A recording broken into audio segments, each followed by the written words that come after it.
How to debate the left and the dumbest bill in America. This is Mark Fisher with Mark and the Millennials. And the Millennial joining me today is, of course, Christopher Hopkins, our producer on the other side of the camera.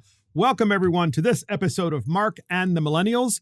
We are calling it How to Debate the Left, because I think so many conservatives, so many Republicans, so many unaffiliated don't know how to debate the left. We're going to talk about real examples and give real examples of actual debates and how individuals this particular election cycle are taking on the left straight on. They're not avoiding any of the issues. They are debating them head on, which of course Republicans are notorious, as you know, especially rhinos, of really not debating the central issue at hand, especially when being attacked. So first up, how to debate the bankrupt left, ladies and gentlemen, in the Daily Caller. There are three big moments from the second Senate debate in Ohio. So as you know, there are two gentlemen running in the Ohio Senate contest, and this is for the United States Senate from Ohio. The first is Congressman Tim Ryan, and the second is businessman J.D. Vance. Well, they just debated yesterday in their second debate, and as you can imagine, Ryan, the Democrat, decided to pull the race card. Now, Ryan is a white guy. He's currently a congressman, and he's one of those phony Democrats who says, I'm a moderate Democrat. I'm a moderate because, I'm for the working man because Ohio is a blue collar state, and I'm all about those working men and women, and I'm the guy that's best suited to be able to bring jobs back to Ohio. Of course, Tim Ryan, ladies and gentlemen, has been in the United States Congress for 20 years. So it does make you wonder how he could be suited properly to represent the entire state of Ohio if he has overseen its demise for the past 20 years, as all of the jobs, or as so many jobs in manufacturing, have been sent overseas. So nonetheless, we have this debate. It's the second debate between Congressman Tim Ryan, the Democrat, and businessman J.D. Vance. And as you know, during the first debate, the two focused primarily on policy issues, most notably abortion, immigration, and economics. And last night, because we're getting closer to the election, and because Tim Ryan's poll numbers aren't moving in the right direction, Tim Ryan decided to get personal. And so he decided to imply, if not outright say, that J.D. Vance is a racist. Now, ladies and gentlemen, in podcast land, I must say this. If you are a Republican, if you are an unaffiliated voter, the chances are pretty high that at some point in your life already, or at some point in the near future, someone is going to pull that card on you. Because sadly, in the 21st century, in modern America, there are individuals who believe that they can benefit by demonizing you as being a racist simply because of the way you look. This is, of course, a more unique situation because Tim Ryan is white and his opponent, J.D. Vance, is white. But nonetheless, Tim Ryan, who is not actually doing particularly well in the polls, he's not way behind, but he's certainly behind, decided that he has to go after J.D. Vance. So how did he do it? Well, there's this term, ladies and gentlemen, this is important to this debate. It's called the Great Replacement Theory. The Great Replacement Theory asserts that political elites, all these Harvard and Yale people who are going to inherit all of the wealth in the United States and inherit all of the important decision-making jobs, at least that's the way they see it, all of the elites are supporting unbridled illegal immigration, no borders, so as to gain and amass more political and economic power, because the theory is if the elites are in charge at all government levels, and the elites at the same time control and are ahead of all of the large corporations, or most of the large corporations throughout America, then those same elites can use individuals who have crossed the border illegally to populate their businesses and at the same time to keep them in office. So the elites, of course, don't necessarily believe in anything that they're supporting. Under the Great Replacement Theory, they are simply trying to replace one population with another solely for the purpose of doing what? Of being able to amass political power and economic power. And so that is a theory, of course, and there's certainly some credence to the theory, as you might probably imagine, namely that the Democrats believe, at least at a minimum, ladies and gentlemen, the Democrats certainly believe that if you have unbridled immigration and you have no borders, then you get enough people in the country so that eventually you're going to be forced to allow them to vote and to mainstream them into American society because you can't deport, the Democrats believe, hundreds of millions of people or tens of millions of people or even 5 million people if they cross the border illegally. At least that's what the Democrats believe. And therefore, they will be allowed to vote. And if they're allowed to vote, what will they do?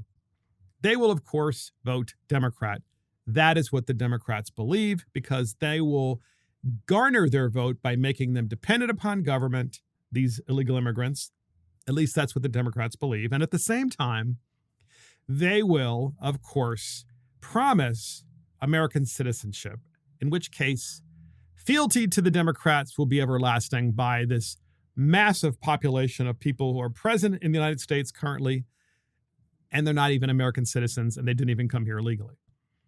So the Democrats believe at a minimum in amassing political power through the illegal population without question, okay? The Great Replacement Theory takes it one step further and says it is actually a cabal of elitists. And the Harvard graduates and the Yale graduates and all the Ivy League graduates who have gotten together and decided this is a way of taking over America and controlling it because they are, of course, far smarter than everyone else. And so back to the debate. So Ryan, the congressman from Ohio, the Democrat, is debating J.D. Vance, the Republican who lives in Ohio. And Ryan decides to say that, of course, J.D. Vance is peddling the Great Replacement Theory and therefore is a racist. So how do you debate Democrats? How do you debate the left when they actually call you a racist? Well, we have a great example for you because we have a clip from this debate. It is epic, and it speaks for itself. Ladies and gentlemen, here it is. Thank you, Congressman. We have a, hold on, JD, stop interrupting me. This is disgusting. I'd like to get here's exactly what happens when the media and people like Tim Ryan accuse me of engaging the Great Replacement Theory. I'll tell you exactly what happens, Tim. What happens is that my own children, my biracial children, get attacked by scumbags online and in person because you are so desperate for political power that you'll accuse me, the father of 3 beautiful biracial babies, of engaging in racism. We are sick of it. You can believe in a border without being a racist. You can believe in the country without being a racist. And this just shows how desperate this guy is for political power. I know you've been in office for 20 years, Tim, and I know it's a sweet gig, but you're so desperate not to have a real job that you'll slander me and slander my family. It's disgraceful. See, that's how you debate someone on the left.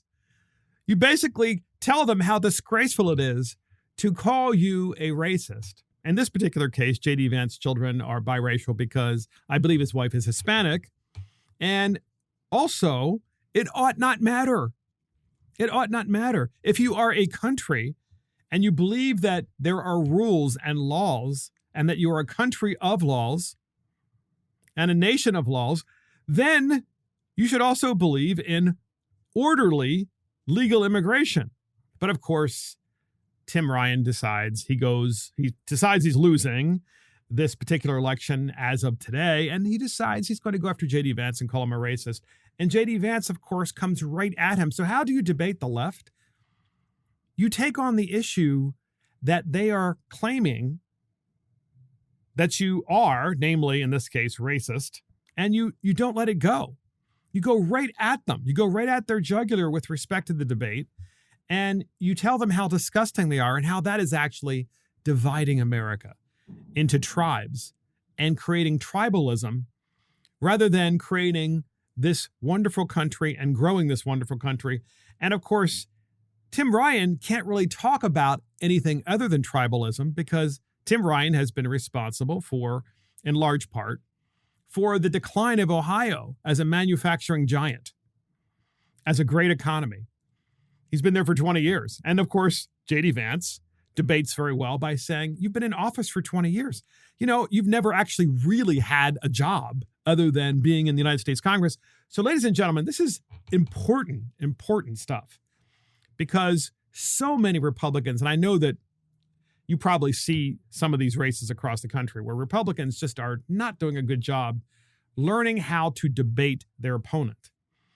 Also, Lee Zeldin, same thing. Lee Zeldin, he is the Republican candidate for governor in New York State. Kathy Hochul is the sitting Democrat governor, and Lee Zeldin is actually gaining in the polls on Kathy Hochul. So much so that it's actually a real race now in the state of New York, a place where you thought, geez, Republicans are never going to get elected statewide. They're not going to get elected statewide as a governor. They're not going to get elected statewide as a U.S. senator. Yet, Republican Lee Zeldin, this is in the New York Post, is getting even closer to Democrat Governor Kathy Hochul ahead of the November 8th election, with a Siena College poll released Tuesday morning, today, in other words, showing her lead is cut by a third. Her lead has been cut by a third. Hochul's shrinking lead in the governor's race was due in part to a shift in support for Zeldin among voters in the New York City suburbs. Well, you know what that's about. Crime! Over the last 3 weeks, Zeldin has narrowed the deficit. He must overcome 17 points to 11 points. So Kathy Hochul was ahead by 17 points. She's now ahead by only 11. In trying to become the first Republican in 20 years to win statewide, Zeldin is actually gaining. However, with 3 weeks to go, Hochul maintains the upper hand. The incumbent held a 52% to 41% lead over the GOP challenger, according to the new poll. But her 5-point lead in the downstate suburbs in September has turned into a 4-point lead for Zeldin in October. So Lee Zeldin is actually winning now in all of the suburbs throughout New York State. But in the core city areas like New York City, Hochul is still maintaining her lead. And since that's where the majority of the population is located, she still has this, this lead, which, of course, one would think that would make her win. But another poll showing a single-digit advantage for the Democrat was in Real Clear Politics. They polled and redefined the race as a toss-up last weekend.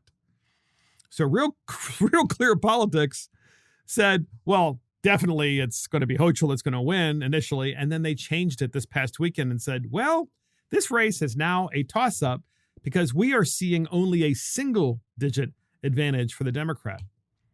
Now, you might ask yourself, well, why? Why does that matter? How is that possible that someone could have a 17-point lead and now only be leading by single digits? Well, that's why it is now a toss-up race, because it shows you that the sitting governor, her support is just incredibly weak. People are identifying as a Democrat and saying, I'm just going to vote Democrat.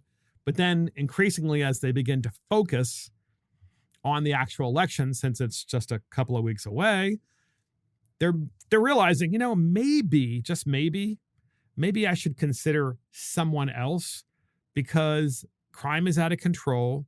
Inflation is out of control. The economy just isn't that great. So Lee Zeldin is one of those guys. He's a current sitting United States congressman from New York. He actually is one of those guys who debates the actual issues. He doesn't run away from the issues. He talks about crime. He talks about the need to put the bad guys in jail and keep them there. And he's not afraid, of course, of the other side saying, well, it's because you're a racist. which of course is such nonsense when you're talking about crime, because if you have someone and they've been charged with murder and you even have them on video, right, but they haven't been convicted, I'm pretty sure you don't really want them out on their own recognizance again. The Democrats are okay with that, though. They're okay. This is what they're doing across the country, which is why, of course, there's so many bad guys on the street. And then good old Dick Blumenthal from Connecticut. I mean, this guy is the ultimate phony. He is actually been in office for, a couple of decades, I believe. He's the United States Senator from Connecticut, Dick Blumenthal. And he actually is running neck and neck now also with his opponent, who's a Republican.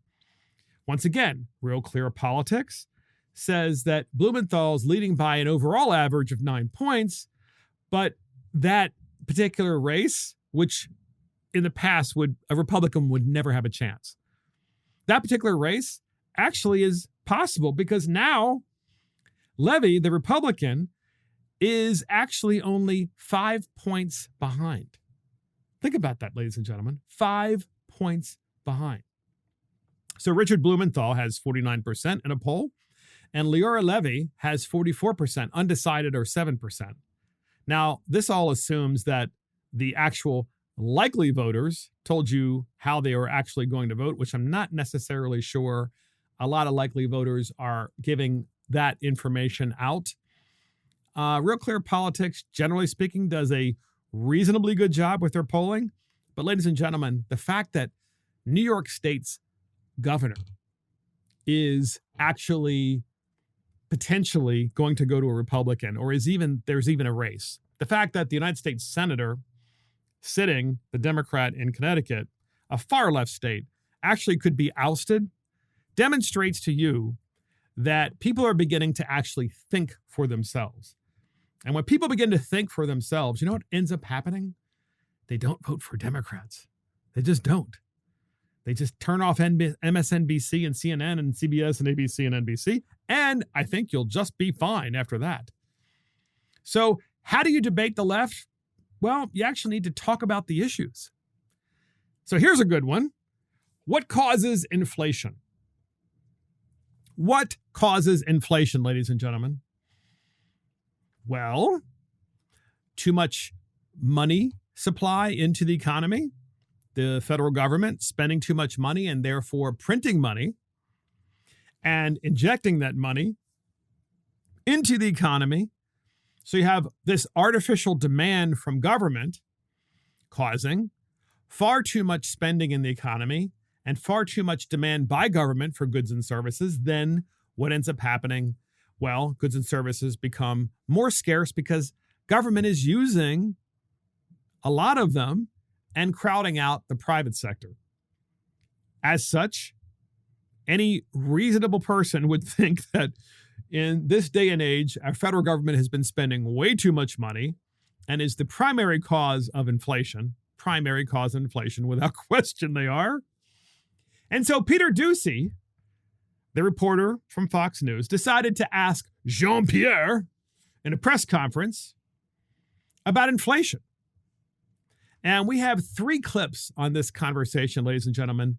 And this exchange is pretty fascinating because Jean-Pierre basically sums up for all of us who are listening to the podcast and for all of Americans, if you really want to listen closely, and we're going to explain these clips in more detail in a minute. But Jean-Pierre explains how Democrats believe about how inflation is caused and what should be done about it, and the opposite, which is what Republicans believe should be done about inflation, and how that actually affects our freedom and liberty. This is important because if there were ever a difference between the two sides, it would be this questioning that Peter Doocy has for Jean-Pierre and her explanations. And I just wish there were more Republicans who learned how to debate about this issue of inflation. Because the Democrats always take the higher ground by saying, well, it's because, medical costs are just too high. That's why, it's not that there is inflation. It's just, medical costs are just way too high and therefore people can't afford their medicine. And that's why government should be spending even more. Democrats always do this. Okay, they say the same thing about electricity. Then they say the same, just go right down the line. There's nothing a Democrat believes ought not be an entitlement, in which case you would have more and more government spending. So we have this series of clips to support what I'm explaining to you. And first up, Peter Doocy asking the question about what causes inflation and is it under control? Has the president got his hand on what's really happening in the economy? And of course, Jean-Pierre gives her explanation, probably the single dumbest press secretary in American history. But actually, that's probably in many respects a good thing, because you can actually see for the first time what Democrats believe about this issue. We have that clip, and here it is. Thank you, Karine. Following up on something you said earlier, if President Biden's top domestic priority is inflation, why doesn't he have more to show for it? So the president understands, and we've talked about this many times, that inflation is an issue, high cost. Cost is an issue for the American people. And so he's been very clear about making that his number one economic priority. And he has done the work. And he's done the work with congressional Democrats. When you think about the Inflation Reduction Act, which is going to lower the cost for our seniors, millions and millions of seniors across the country. When you think about that $2,000 cap on their own Medicare prescription, when you think about the thousands of dollars that our seniors pay a month, now that's going to be $2,000 a year. So inflation is high cost. That, ladies and gentlemen, tells you everything about what Democrats believe. Inflation to them means high cost. So that's what a Democrat would message then to their potential voters and to their voters, namely, well, it's not inflation. It's actually high cost. That's really what inflation is. It's the fact that you go to get medical care and there's a high cost, or you go to buy gasoline and there's a high cost, and there's a high cost because those darn oil companies are overcharging you, and those doctors are overcharging you, and the hospitals and the pharmaceutical companies are overcharging you. That's why there's high cost. Literally, that is what the Democrats believe. Now, remember, they have caused the inflation with their overspending, the American Rescue Plan being one of them, obviously. Yet, the Democrats then, after they cause inflation, decide that they want to subsidize everything because of high costs, not because of inflation. You know, we didn't cause inflation. It's the high cost of things that are the problem.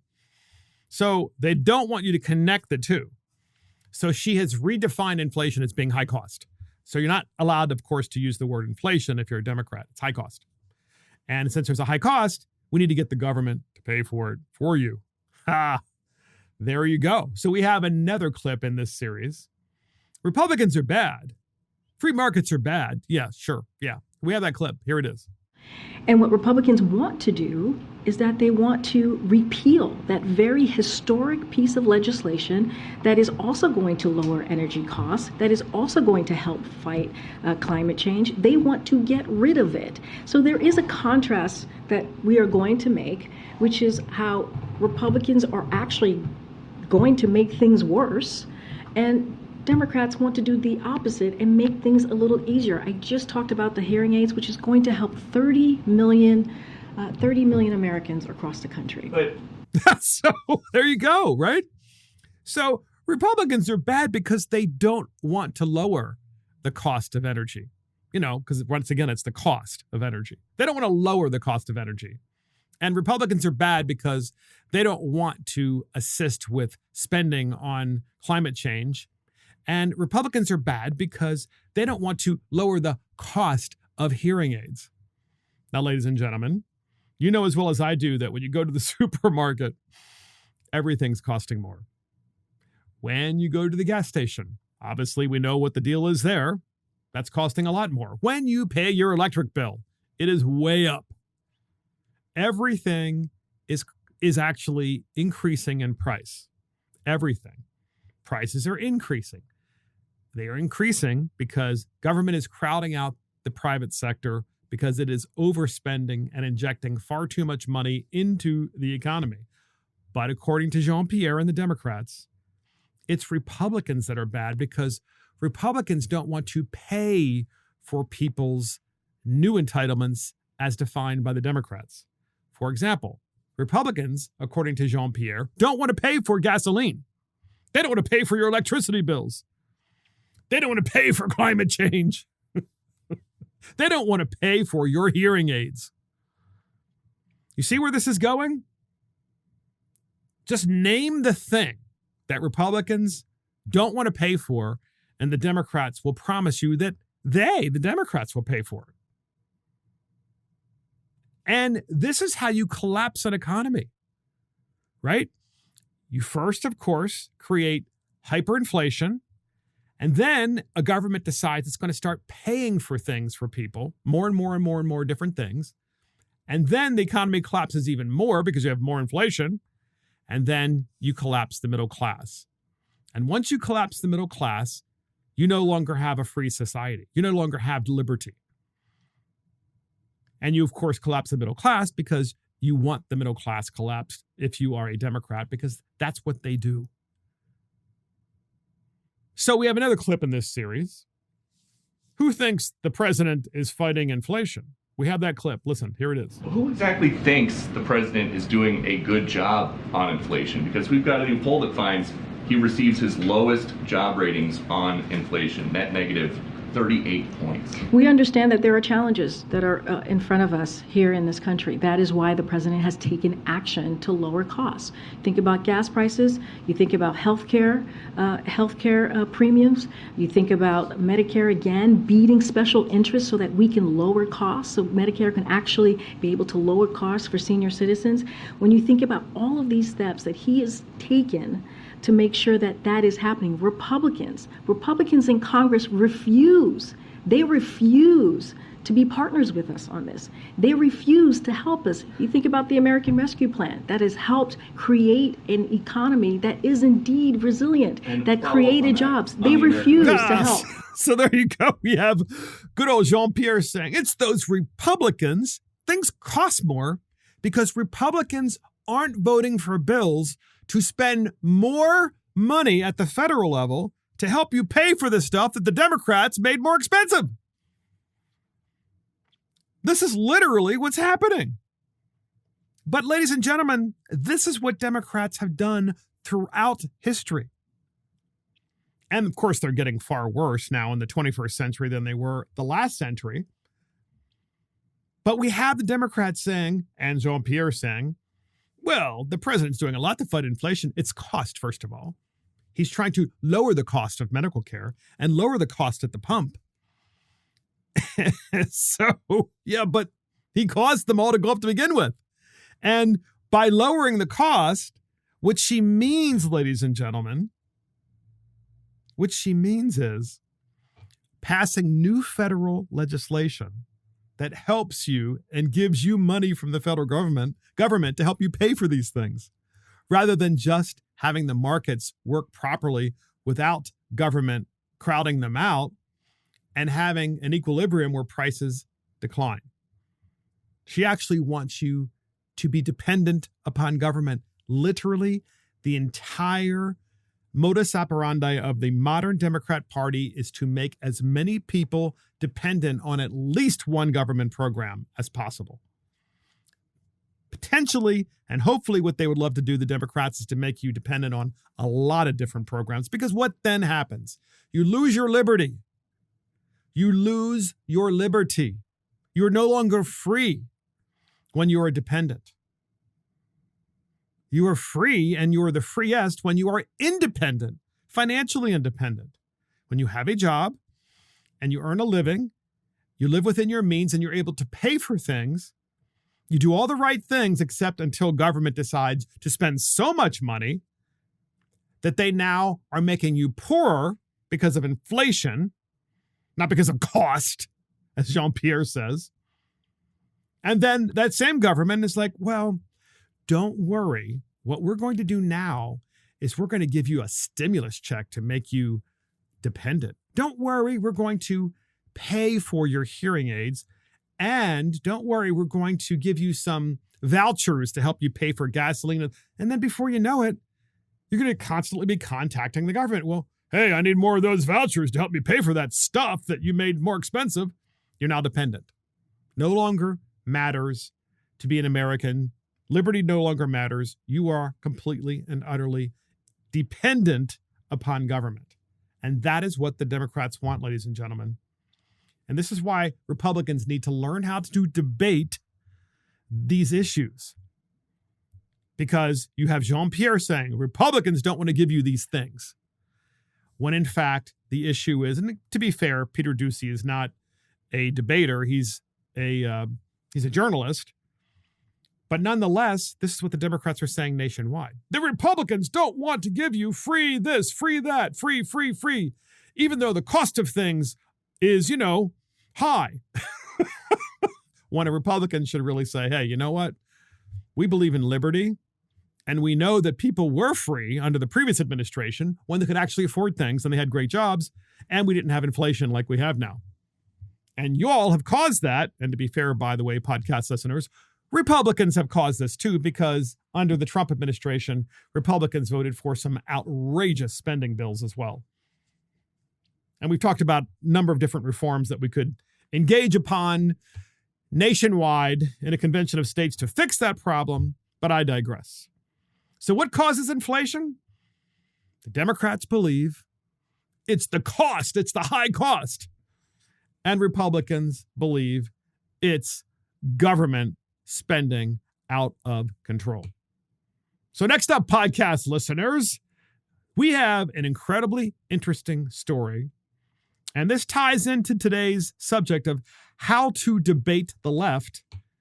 And the story starts out with assisted suicide in Canada. Now, a lot of people have, and by the way, a lot of people on my side of the aisle believe assisted suicide is a good thing. Okay? I do not. I'm completely and utterly against assisted suicide.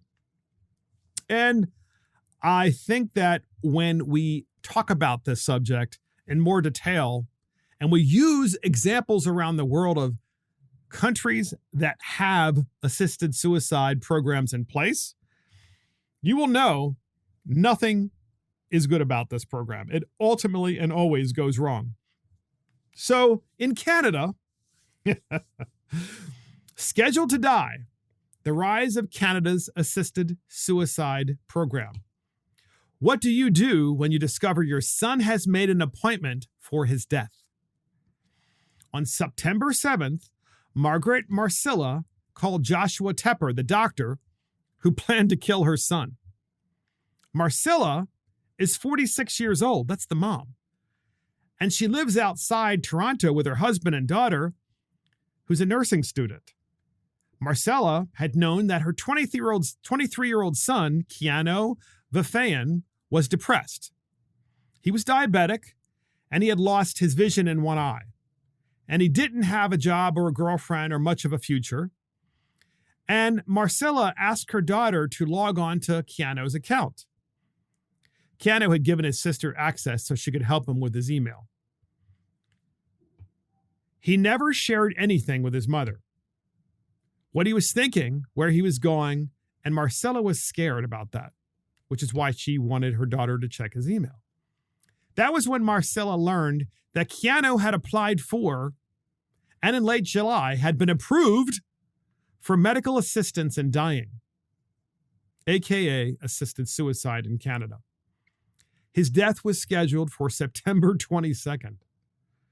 In a September 7th email from Tepper, the doctor to Keanu, and Tekla Hendrickson, the executive director of the society organization that's responsible for assisted suicide, it's a Toronto facility where Keanu's death would have taken place.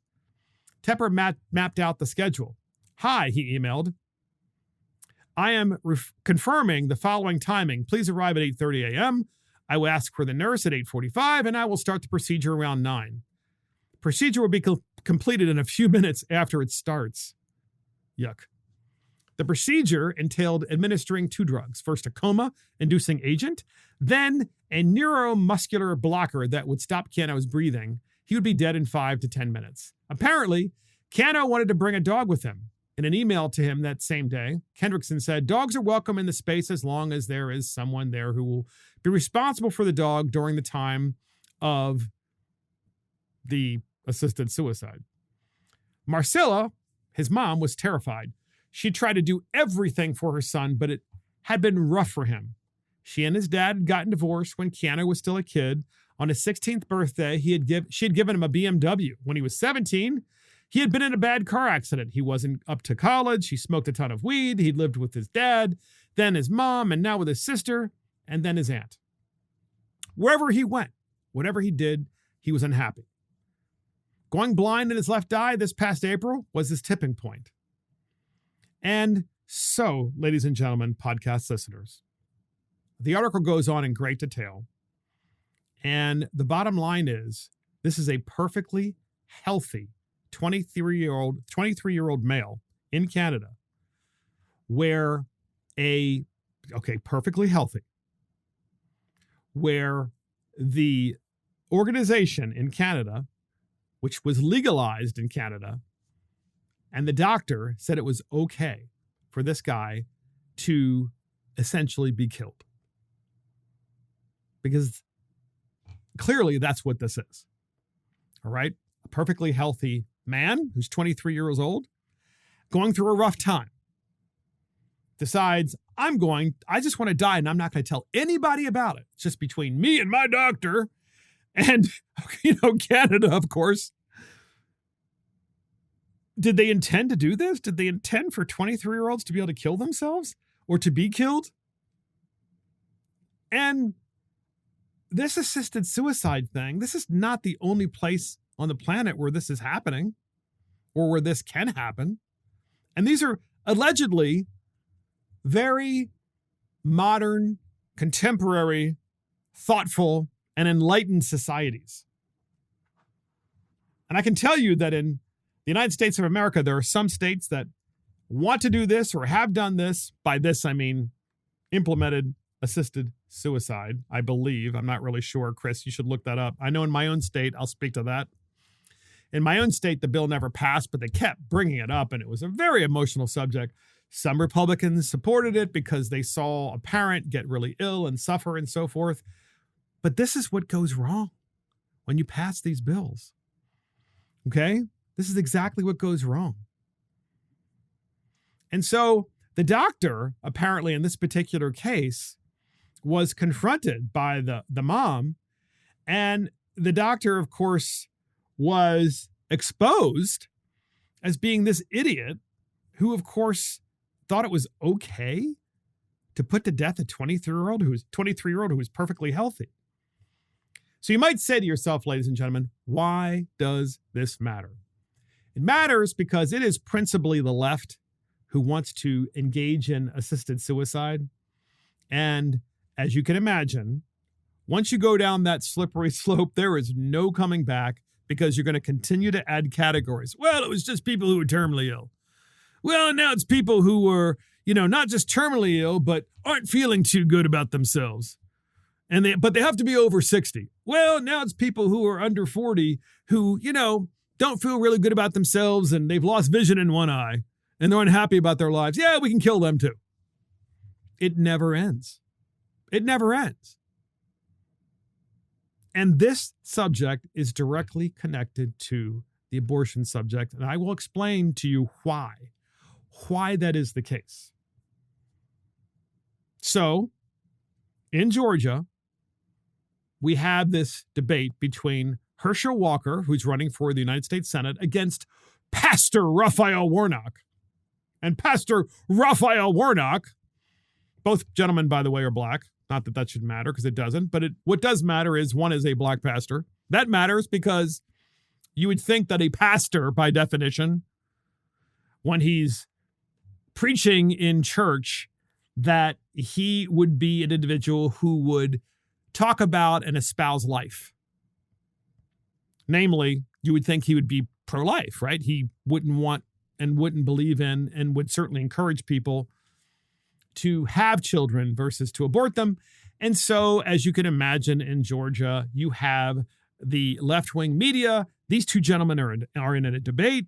And Raphael Warnock, the pastor, is actually the guy who is unbridled pro-abortion. And Herschel Walker, the Republican, is pro-life. So watch how this Republican debates, because he brings humanity back into the debate, which I think is important.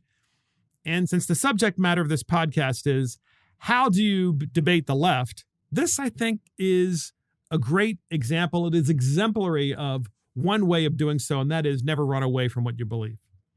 And it is directly connected to assisted suicide in Canada. So we have a clip from this debate where Raphael Warnock, the sitting United States Senator, the pastor, basically says, well, I don't want the government involved in my decisions. Why should the government be involved in my decisions about whether or not I have an abortion? And I only want the doctor involved. Listen to Herschel Walker's response. We have the clip, and here it is. Doctor and the U.S. government. We're asking you to take a clear position right now. Do you believe there should be any limitations on abortion set by the government? And you have 60 seconds. I think that the women of this country and the women of this state woke up one summer morning and a core protection that they've known for 50 years was taken from them by an extremist Supreme Court. And I stand where I've said I stand in the past, that a patient's room is too narrow and small and cramped a space for a woman, her doctor, and the United States government. We are witnessing right now what happens when politicians, most of them men, pile into patients' rooms. You get what you're seeing right now. And the women of Georgia deserves a senator who will stand with them. I trust women more than I trust politicians. May I respond? Very quickly, Mr. Walker. It is, and I heard about him. I heard he was a neat talker, but did he not mention that there's a baby in that room as well? And also, did he not mention that he asking the taxpayer to pay for it? So he's bringing the government back into the room. So the government's back in the room anyway, because, and that was, of course, initially, that was Warnock talking and responding. And then you had Herschel Walker saying, well, what about, isn't there a baby in the room too? And also, Walker is saying, well, wait a minute, you have Warnock saying that the government shouldn't be involved, but the government is involved because the government is taxing you. And then it's engaging in paying for these things. So the government is very much involved. And so you have this Baptist minister, Warnock, and anyone out there in podcasts knows that if you're a Baptist, you are pro-life, okay, by definition, because that's part of the faith. And Warnock is this phony Baptist minister, complete phony, saying, well, it should be unbridled all the way up to the 9th month. Ladies and gentlemen, this is really the issue, okay? Herschel Walker is saying, well, there actually is another human being in the room. And because we're not willing to talk about that person as an actual human being, we're taking all of the humanity out of this conversation. And I can tell you, I've said this before in my own state, ladies and gentlemen, in the 9th month, my state allows a baby that is perfectly healthy to be aborted in the 9th month in my own state. And always, this is where these conversations and policy actions go. They always go to the extreme because what ends up happening is you have the left who basically doesn't want to define this as a human being, ever. To them, it's not a human being. And as a result, you have abortion stretching all the way to the 9th month, including for healthy, perfectly healthy children. And so, yeah, the government's very much involved in this because it is engaging in this awful behavior, this egregious behavior where you have